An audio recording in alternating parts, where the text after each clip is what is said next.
Hi, my name is Bob Brooks, host of the Prudent Money radio show, and I want to give you the consumer tip of the week. And one of the great things about Christmas, obviously, is the season of happiness and great times. The bad thing about Christmas, it's the one time of the year that as consumers we are so ill prepared for financially. We know we need to spend all this money, we know we need to buy these gifts, all the different expenses, and yet we haven't done any planning for it.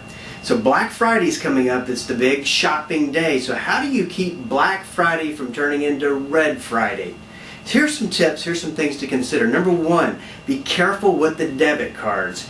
You know, you'll have a tendency to use a debit card quite a bit, and what ends up happening is you kind of lose track what's in your account, and then those big overdraft fees come into play. So be real careful with the debit card. Number two, do your research ahead of time online. This is one of the great things about the internet. I would even suggest if you can do a lot of your shopping online, that makes the most sense as well. But do your research. See how much items cost.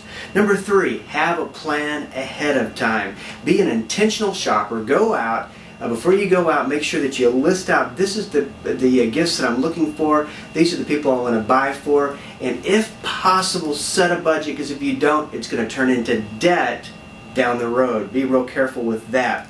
And then the other thing is also know that the marketers are going to be gearing for your every last dollar that you have. The marketing is going to be aggressive.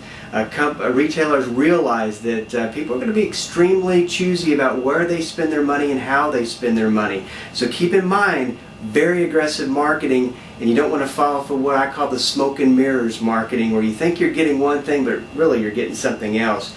And then finally, be very careful about signing up for credit cards at the register. They're going to be offering all types of credit type plans, and the terms and conditions of credit cards are worse than they ever have been and can end up being such a trap. So be real leery of that, of adding new credit. Listen, there's a lot of steps that you can take. I think it's the most important thing that you can do is not fly by the seat of your pants and be this fantasy budgeter, but be someone who's an intentional shopping, and that will keep you out of trouble. Most importantly, you know, Christmas is not about commercialism. Christmas is not about spending money. It's about the reason for the season, which is Jesus Christ. Keep that as your foremost focus.